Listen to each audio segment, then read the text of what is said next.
પેઢીના ઘરમાં એવા ફરમાઈશ આપી છે 500 રૂપિયા સરમાળિયા દાદાની સરમાળિયા દાદાને યાદ કરવાના કીધા હોય કે જય કીધું એવું લખેલું નથી તો 500 રૂપિયા સરમાળિયા દાદાની અત્યારે જય બોલી નાખી જો કદાચ ફરમાઈશ આપતા હોય તો યાદ કરાવવા વિનંતી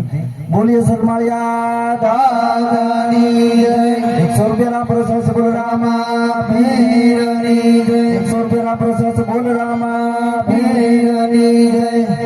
અને 100 રૂપિયા આપી અને ભારત કા બચ્ચા ફરી વખત અને 100 રૂપિયા આપી અને મોણપર ગામની પીરાયું 100 રૂપિયા આપી અને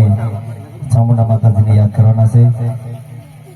ભાઈ લખેલું ને આવું તો આપી દઉં એટલે ચાલુમાં લેવાય જાય જાતો ટાઈમ આપણે લેવાનો નથી એક કડી વધી 2 કડી લેવાની 100 રૂપિયા આપી અને નાના કુટાવડા ગામની પીરાયું ગાવાની છે